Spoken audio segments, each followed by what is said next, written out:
Bienvenidos a Hemisférix, el podcast de fisioterapia y neurorehabilitación, presentado por Javier Sánchez Aguilar.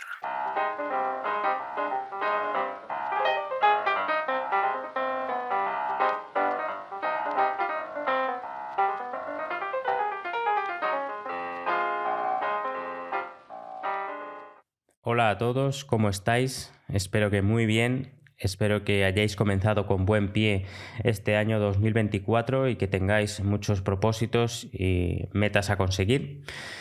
Yo aquí sigo un año más a vuestro lado estudiando temas interesantes de neurociencia, neurorehabilitación, neuroanatomía para poder compartirlo con vosotros, con vosotras, aprender también yo y que de alguna forma sea una especie de disciplina en este estudio para mejorar el tratamiento a los pacientes, el conocer mejor cómo funciona el cerebro y también pues es una forma de investigación temática, ¿no? Para ir aprendiendo. Hoy os traigo un tema muy interesante, por lo menos para mí, que es la actualización en núcleo rojo, que es de alguna forma actualización en neuroanatomía, porque sabéis que cada vez hay más métodos de estudio y mejores del sistema nervioso y por tanto algunas cosas que se decían antes de forma más general, lo que estudiábamos en neuroanatomía, pues parece que no son del todo así o se pueden explicar desde otra forma, ¿no? Y justamente el núcleo rojo, al núcleo rojo le pasa algo así, ¿no? Que ya desde que vimos en el primer episodio sobre la vía rubroespinal, vemos que se habla mucho de esta vía, pero no se terminaba de comprender demasiado, ¿no? Y por eso de ahí la pregunta de si es vestigial en humanos y cómo veíamos que John Krakauer, en su libro Broken Movements, sentaba la duda de si este tracto es vestigial en humanos y sacaba a colación algunos estudios que se habían hecho precisamente cuestionando esa idea, ¿no?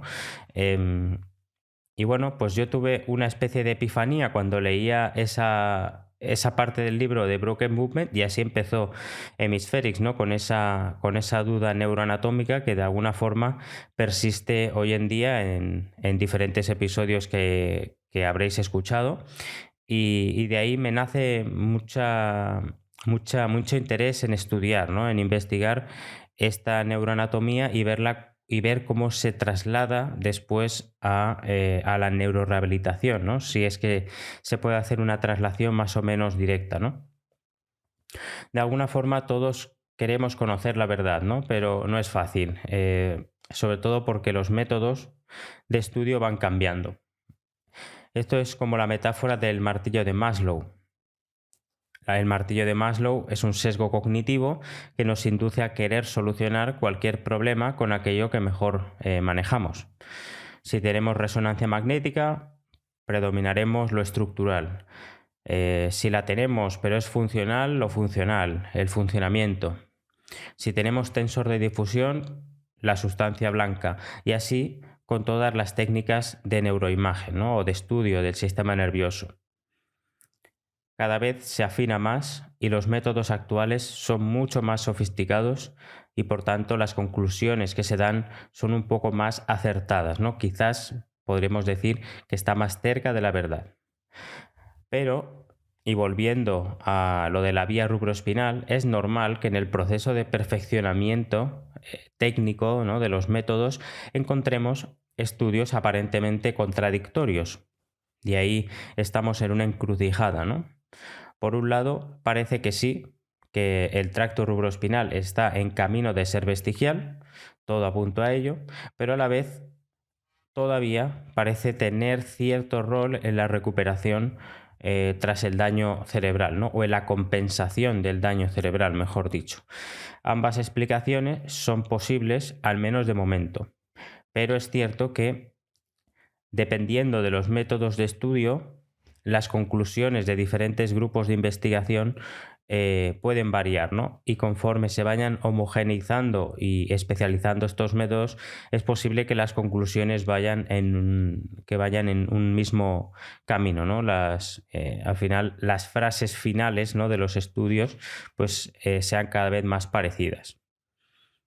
Total, que ese episodio es de hace 3 años y pico ya, y me ha surgido la idea de hacer una actualización, aunque más centrada en el núcleo rojo más que en la vía rubroespinal, y tiene todo el sentido, como veremos.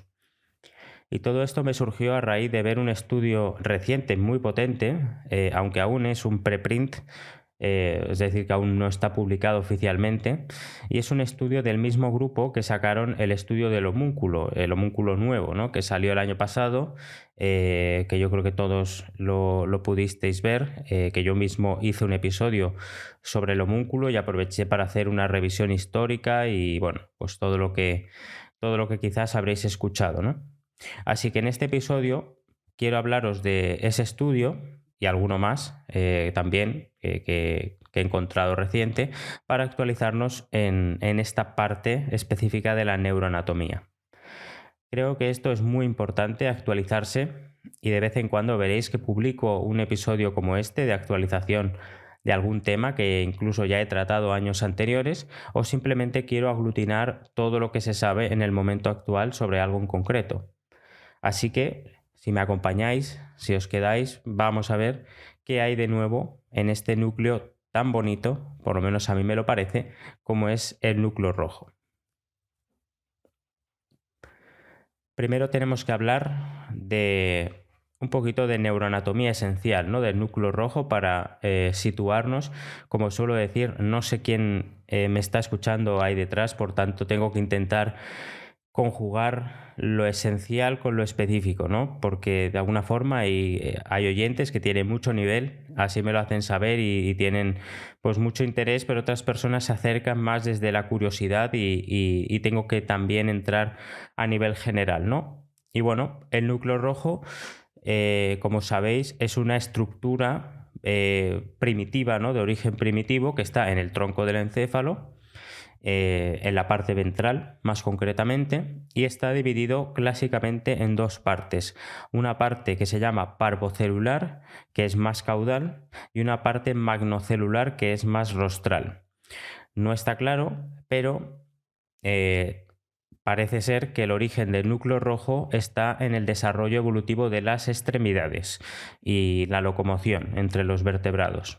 Se han hecho estudios comparando entre especies y parece haber una gran variabilidad en la estructura y función de este núcleo.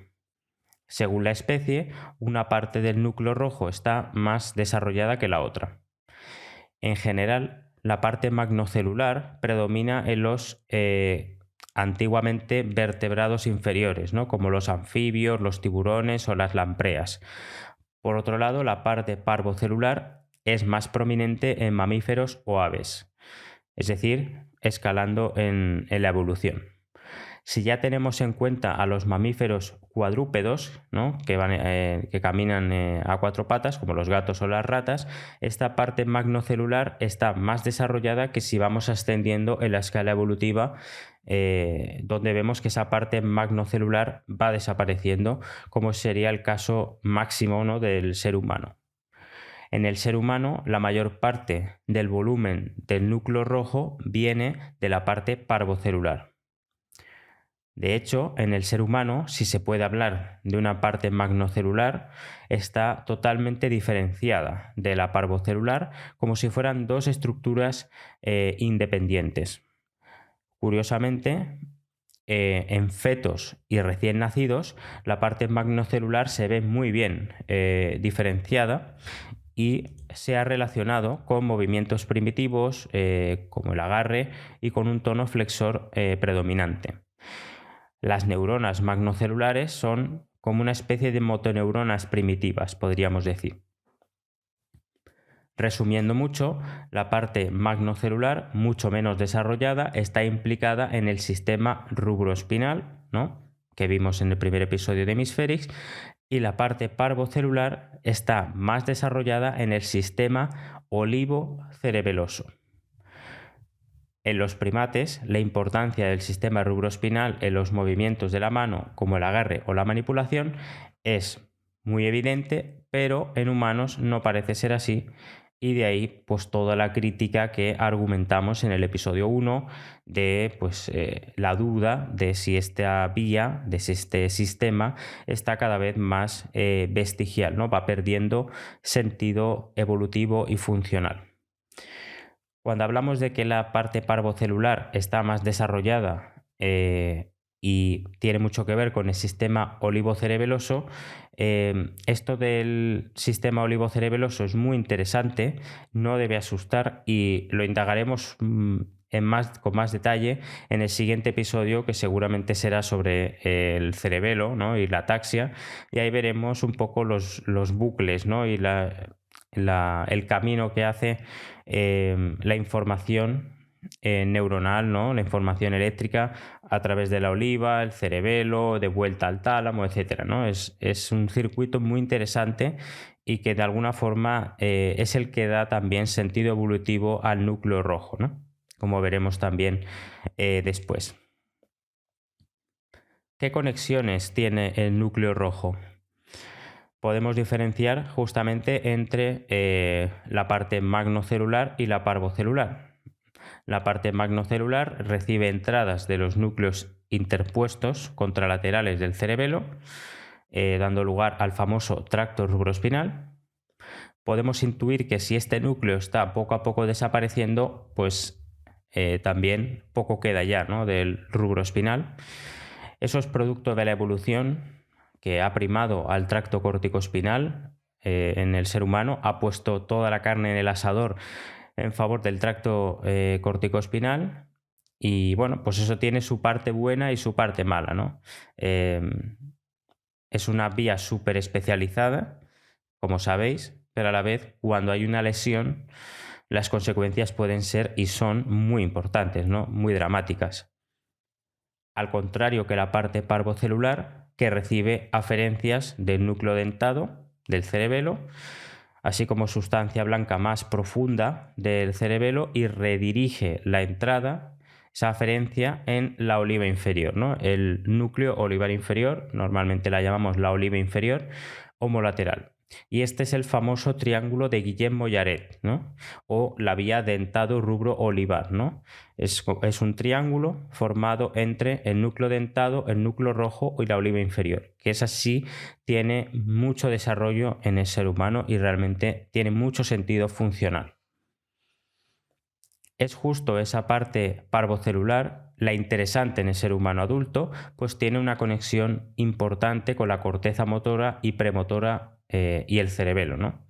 La gran mayoría, aproximadamente el 90% de las fibras directas de las cortezas motora, premotora y suplementaria bilaterales se dirigen a esa parte parvocelular. Aunque aún se desconoce el papel exacto de esa parte parvocelular, se sugiere que podría tener un papel en funciones cognitivo-motoras, ¿no? Importante ese matiz, cognitivo-motoras complejas al regular el sistema olivocerebeloso. Como hablamos antes, por el contrario, el núcleo magnocelular solo muestra relevancia funcional en el desarrollo temprano, en los fetos y bebés muy pequeños, a través de los movimientos primitivos, como el agarre que hemos visto, el tono flexor, y pues conforme avanza el envejecimiento se vuelve menos funcional. Por tanto, en resumen, vemos que la evolución del núcleo rojo avanzó hacia la segregación y especialización gradual de dos circuitos neuronales distintos, un sistema rubroespinal asociado a la parte magnocelular del núcleo rojo, que está desapareciendo, digamos, está de camino a ser vestigial, y un sistema rubro-olivocerebeloso, que está asociado a la parte parvocelular. El primero es la expresión de un sistema de control motor mucho más antiguo, que depende más del cerebelo que de la corteza cerebral, lógicamente. El segundo apareció por primera vez en lagartos cuadrúpedos y alcanzó su máxima expresión en los mamíferos cuadrúpedos, donde el desarrollo de la corteza cerebral y su creciente importancia en el control motor dio lugar a la aparición de proyecciones cerebelo-corticales y córtico-rubrales. Al final es un perfeccionamiento del control motor, una mayor riqueza del control motor y por tanto hacen falta muchas más estaciones de relevo como es el núcleo rojo. También en los primates, la transición gradual de la postura cuadrúpeda a la bípeda marcó la regresión gradual de la parte magnocelular y el aumento progresivo de la parvocelular. No es lo mismo utilizar las extremidades superiores para caminar, para la locomoción, a utilizarlas para el alcance, ¿no?, y las tareas propias del ser humano en bipedestación. Por el contrario, los simios, gibones y chimpancés, cada vez más bípedos, muestran una parte magnocelular más pequeña. Por lo tanto, es probable que dicha regresión estructural del magnocelular pueda contribuir a una mayor especialización funcional en relación con un nuevo impulso evolutivo, que es lo que he dicho, de la necesidad de una movilidad compleja de las extremidades superiores y, por supuesto, en su máxima expresión, el desarrollo de las manos y bueno, pues toda la riqueza que tiene la manipulación en el ser humano. Ahora bien, más allá de esa neuroanatomía, ¿cuál es la relevancia funcional clásica, ¿no?, del núcleo rojo? Digamos, lo que se enseña en todos los libros y los manuales clásicos de neuroanatomía, ¿no? Pues hay una serie de situaciones clínicas que guardan relación con el núcleo rojo y su función. Y dicho sea de paso, no por ser clásicas estas situaciones clínicas son incorrectas del todo, ¿no? Hay parte que sí y parte que no. También pues estamos en un momento de impasse, ¿no?, en el que pues el núcleo rojo no se estudia del todo, no hay mucho estudio, pero hay algunos que sí. Entonces, claro, quien toma la batuta en las conclusiones pues es quien se atreve a hacer estudios potentes como el que vamos a desgranar después, ¿no? ¿Y cuáles serían esa relevancia funcional clásica? Pues en primer lugar existe una redundancia funcional entre el tracto corticoespinal y el rubro espinal. Eso de alguna forma podemos estar de acuerdo. Por lo tanto, en el caso de que suceda una lesión del tracto corticoespinal, como es el caso de un ictus o una lesión medular, la compensación y la respuesta neurológicas tienen lugar en el contexto agudo, mediante el cual los núcleos rojos se remodelan y aumentan la actividad. Esta regulación positiva puede proporcionar un pequeño grado de compensación en la función motora. De estos estudios que hablan de esta compensación, que son los de Kim, los de Yang, los de Yeo, los de Belhaf-Saif, los de Ruber, ya hablamos de estos estudios en el primer episodio, ¿no? Y os animo a refrescarlo un poco para ver de qué hablaban, ¿no?, cuando apoyaban esa idea de la recuperación o de la compensación neuronal tras una lesión del tracto corticoespinal. En segundo lugar, otra manifestación clínicamente relevante con respecto al núcleo rojo se puede observar en pacientes con un daño cerebral grande y específicamente en las famosas posturas involuntarias que tienen algunos pacientes, ¿no? Por ejemplo, tenemos la decorticación, ¿no?, la rigidez de decorticación, en la cual la flexión de las extremidades superiores generalmente implica un núcleo rojo intacto, ¿no? Es decir, que no hay lesión ahí. Si ya la lesión implica el núcleo rojo, tenemos la famosa rigidez de descerebración, donde tenemos las extremidades superiores en extensión. La tercera manifestación clínica y mucho menos común, relacionada con el daño directo a los núcleos rojos, implica la degeneración olivar hipertrófica y, en última instancia, la mioclonía palatina. Y en cuarto lugar, las lesiones en el núcleo rojo pueden provocar diversas parálisis del tercer par craneal, el oculomotor, por la directa relación anatómica. Esto puede estar dentro de varios síndromes en los que se afecta además toda una red entre el mesencéfalo, el núcleo dentado y la oliva inferior, como son el síndrome de Benedict o el de Claude. Esto es, grosso modo, lo que uno puede encontrarse en cualquier manual de anatomía y lo que se suele explicar en la universidad. Sumado a ese paradigma de que el tracto rubroespinal es un tracto extrapiramidal motor, ¿no? Eminentemente motor, que tiene su función en las extremidades superiores porque el tracto rubroespinal se queda a nivel cervical y por tanto ayuda, digamos, es como una ayudita al tracto corticoespinal en el control motor de la extremidad superior, y cuando hay una lesión de este tracto corticoespinal, pues parece que el rubroespinal asume cierto rol y como que es casi la salvación, ¿no? Sobre todo en casos de daños muy grandes, ¿no? Eso es básicamente lo que se suele explicar, lo que me explicaron a mí y lo que se puede encontrar en general por ahí, ¿no? A lo sumos puede haber algún friki que especifique algunos detalles fisiológicos más concretos, como por ejemplo la conexión del núcleo rojo con la oliva, ¿no? La famosa vía rubro-olivar, que al ejercer un efecto excitador sobre el núcleo olivar, sobre la oliva, actúa como una especie de interruptor del movimiento automatizado al aprendizaje del movimiento, mediado por el tracto corticoespinal y el sistema olivocerebeloso, ¿no? De esta forma, pues podríamos hablar de una función de control motor más concreta, ¿no? Más específica dentro de una red más grande en relación con el cerebelo. Pero yo creo que la máxima explicación se queda ahí, ¿no? En esa, digamos, fricada, ¿no? De la vía rubro-olivar. Pero, claro, ¿en qué queda eso, no?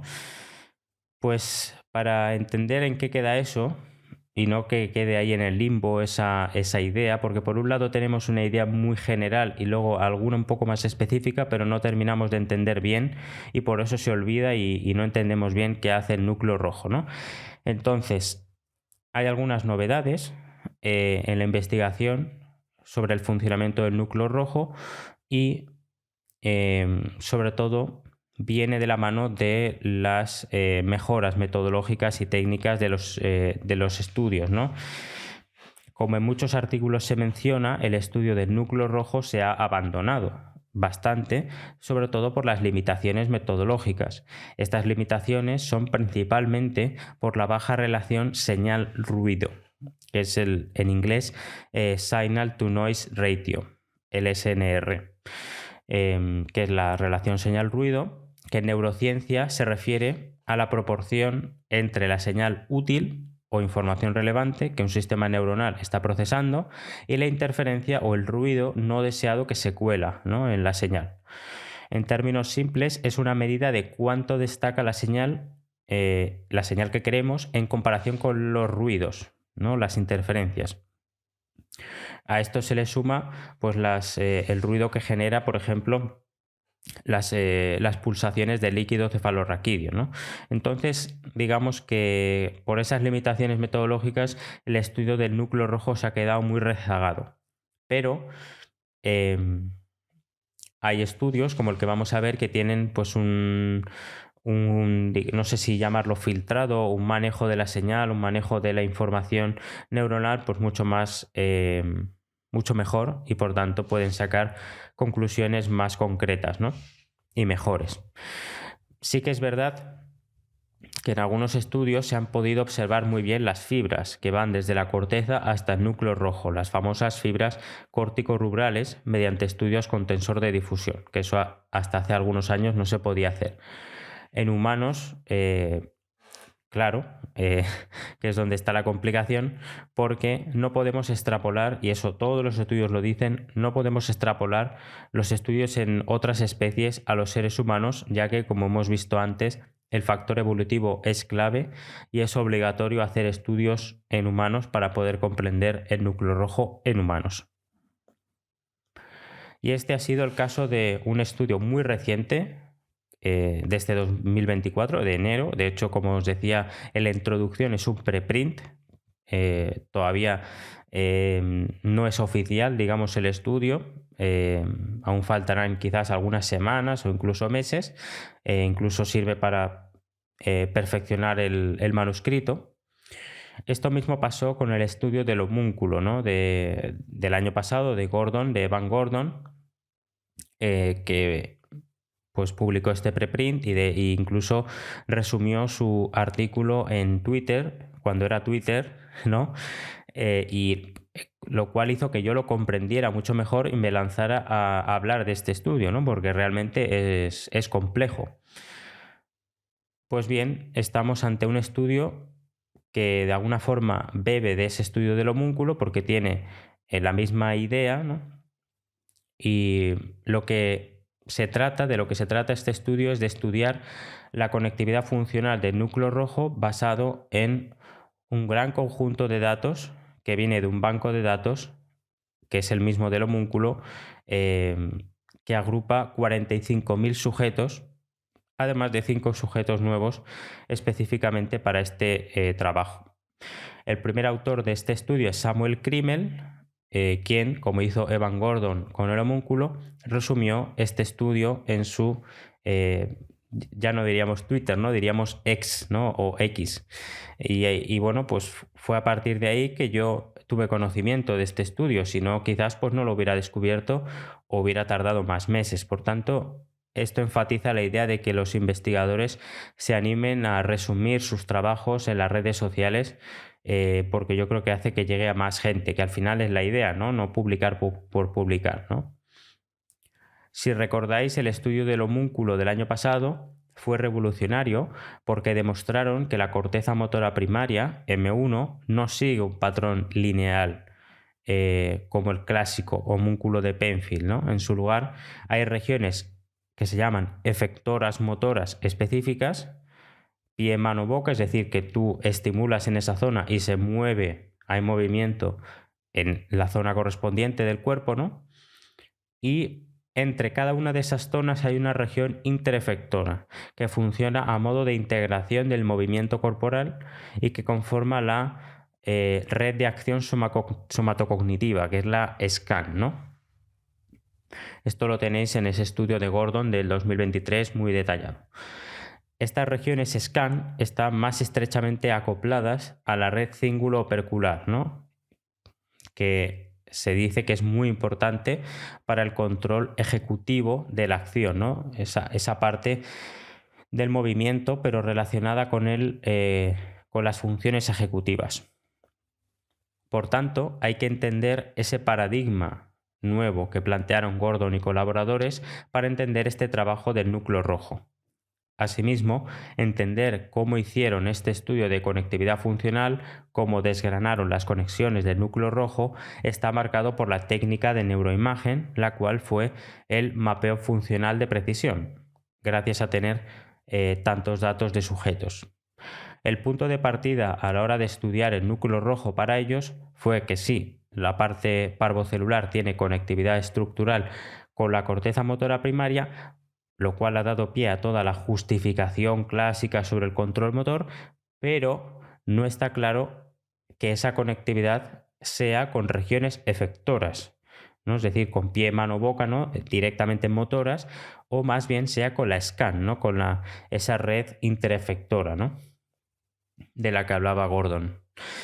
Y ese marco de explicación es clave porque una explicación te lleva a un sitio y la otra a otra, ¿no? Uno te puede llevar a la justificación de que el tracto rubroespinal es la leche y que lo puede salvaguardar todo ante una lesión del tracto corticoespinal, por ejemplo, que eso se hace en algunos métodos de intervención de fisioterapia neurológica o de neurorehabilitación, ya os lo digo yo, y que en cursos se enseña así.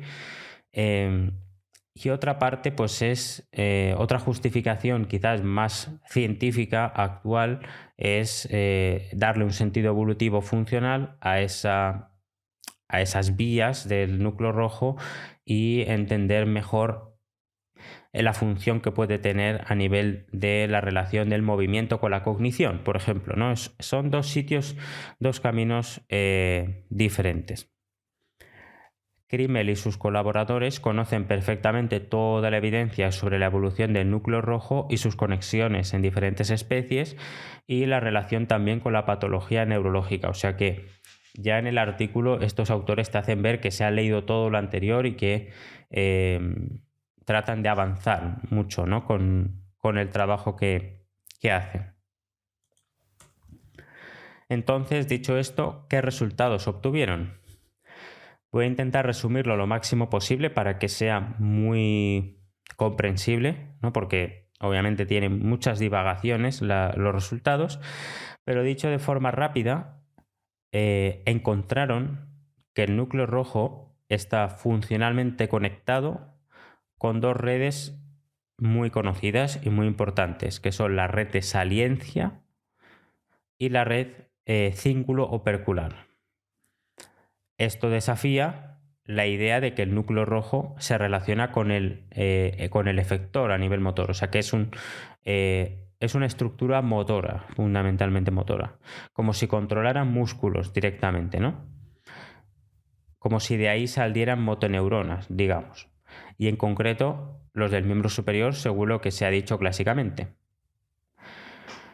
¿Y qué son estas redes, ¿no? De red de saliencia y red cíngulo opercular? Aquí depende un poco de vuestro bagaje también en neuropsicología. Por ejemplo, la red de saliencia se conoce mucho en neuropsicología. La saliencia es la capacidad de un estímulo para destacar y captar la atención en medio de un entorno complejo. Es la propiedad de ciertos estímulos que los hace sobresalir y ser notados rápidamente en comparación con otros estímulos circundantes. Y esta red, por supuesto, está implicada, dice los autores, en el comportamiento y recompensa motivados. Por otro lado, tenemos la red cíngulo-opercular, que ya es una red neural más ejecutiva, ¿no? Involucra redes cerebrales como el cingulado anterior o la ínsula. Esta red tiene un papel crucial en varias funciones cognitivas y de control ejecutivo, y a nivel motor nos interesa mucho por lo que llaman el control de la acción. ¿Vale? Entonces, el núcleo rojo está funcionalmente conectado con estas dos redes, red de saliencia y la red cíngulo-opercular. También es interesante la conexión del núcleo rojo con el tálamo, algo que ya se había dicho antes a nivel estructural, con el conocido como la vía dentado-rubro-talámica, ¿no? Es un bucle desde el núcleo dentado, núcleo rojo, tálamo, hacia arriba. Si bien se enfatiza la conexión con un núcleo particular, es el núcleo intermedio lateral, que puede ser, dicen, objetivo de tratamiento neuromodulador en el caso, por ejemplo, del temblor. El núcleo rojo también se comprende mejor, por lo tanto, dicen los autores, como un nodo en un bucle entre la corteza y el cerebelo, como una estación de relevo, para integrar el comportamiento motivado en el control de la acción, facilitando el comportamiento dirigido a objetivos. ¿Vale? Entonces, esas son tres conclusiones fundamentales, ¿no? Que el núcleo rojo está funcionalmente conectado a la red de saliencia y red cíngulo-opercular, que también tiene conexión con el tálamo, que ya se sabía a nivel estructural, pero se ha refinado un poco más, viendo que se conecta mucho con el núcleo intermedio ventral del tálamo, y que nuestra comprensión del núcleo rojo se entiende dentro de una red más grande, ¿no? Modelo de redes, y se entiende como un nodo para, digamos, relevar la información entre la corteza cerebral y el cerebelo. Si indagamos un poco más sobre los resultados, vemos que la conectividad funcional del núcleo rojo es más fuerte en el cingulado anterior dorsal, el prefrontal medial y anterior, la corteza motora presuplementaria, la ínsula y el opérculo parietal. La conectividad funcional estaba claramente organizada en redes, con la conectividad más fuerte a la red cíngulo-opercular y a la red de saliencia, ¿no? Como hemos dicho antes. Algunas estructuras están más relacionadas con la red cíngulo-opercular, como por ejemplo la ínsula anterior, el prefrontal anterior o el cingulado anterior, y otras estructuras están más relacionadas con la red de saliencia, como puede ser la ínsula anterior ventral o el prefrontal medial. Bueno, de alguna forma entender que Lo interesante de la conexión con estas redes es el papel en el control de la acción, el papel en el comportamiento motivado y recompensa, ¿no? Más que en un control motor puro de motoneuronas, como si fuera el tracto corticoespinal, vaya. Es decir, no es un tracto corticoespinal 2.0 ni, digamos, de marca blanca, no. Tiene otras funciones que no son tan efectoras, ¿vale? Por tanto, lo más importante, el núcleo rojo no se conecta a regiones motoras específicas, efectoras de pie, mano, boca cerca del surco central, ¿vale? Ellos no han encontrado eso en su estudio y es potente, ¿eh? Yo no sé quién puede rebatir esto, pero me gustaría saberlo en el caso de que fuera así, porque realmente tiene una calidad de este trabajo importante, ¿no? Estos resultados, combinados con la reducción de la vía rubroespinal en humanos, sugieren que el núcleo rojo ya no controla los movimientos en humanos. Ya no nos sirven esos modelos simplificados del control motor que, por ejemplo, separan la cognición del movimiento. El núcleo rojo tiene sentido evolutivo y funcional, y todo apunta a que sirve para controlar la acción, para mediar entre pensamiento, planificación y movimiento, también adaptado a la motivación que genera el ambiente. Si tomamos perspectiva, ya no al núcleo rojo, sino al tronco del encéfalo en general, a menudo se ha conceptualizado o se ha dicho que el tronco del encéfalo participa en dos jerarquías rígidas.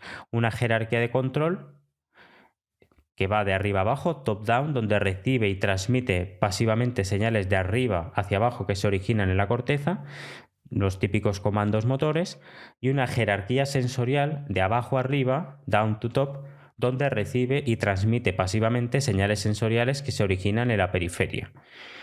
Estas dos jerarquías no se aplican al núcleo rojo, dada la pequeña conexión que hay con la médula espinal.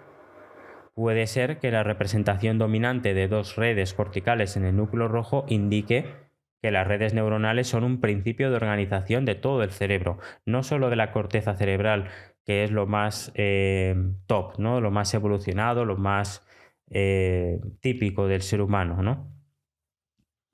Por tanto, este estudio, al margen de lo bonito de ver las conexiones del núcleo rojo con una gran calidad, añade evidencia de la complejidad del sistema nervioso y su sentido de funcionamiento en red. Es decir, que el núcleo rojo, con los estudios que se hacen en diversas especies, la regresión de la parte magnocelular y todo esto, tiene un sentido, ¿no? Y el sentido que actualmente se le da es ese, que no está conectado el núcleo rojo con regiones efectoras motoras directas específicas, es decir, no es un tracto corticoespinal 2.0, sino que tiene más que ver con un control motor relacionado con la planificación del movimiento, el control de la acción, la recompensa motivada, los bucles con el cerebelo, ¿no? Esto que estamos diciendo se combinará con lo que veamos del cerebelo en el siguiente episodio, la ataxia, y vemos un poco cómo se cierra esa idea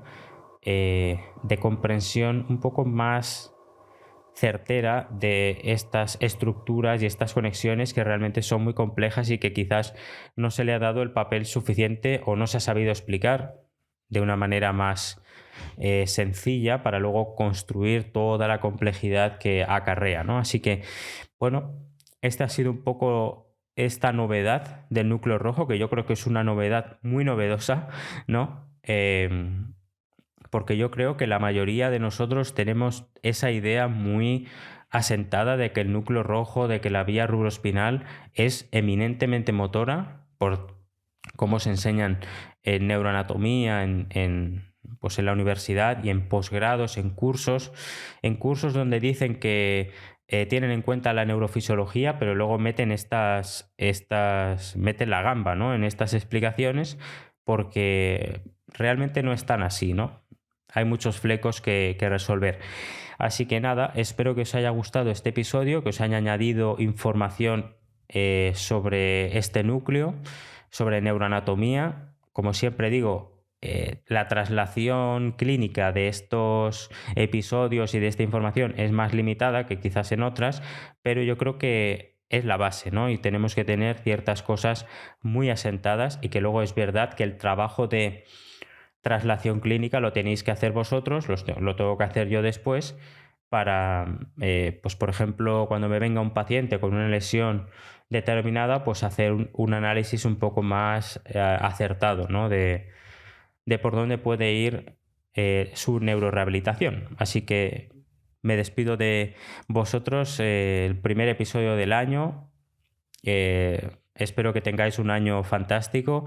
Aquí seguiremos, aquí os espero con los siguientes episodios. Que probablemente, como os digo, el siguiente sea sobre cerebelo. Es complicado enseñar el cerebelo, explicar el cerebelo en audio, ¿no? Así que, bueno, también en abril, si no me equivoco, daré una charla sobre ataxia y cerebelo en Bineure, Neurorehabilitación, que ya participé el año pasado o el anterior en un seminario sobre marcha. Así que bueno, pues quien quiera escuchar un poco más de estos temas, pues ya sabe dónde hacerlo. Así que nada, me despido de vosotros y nos vemos en el siguiente episodio.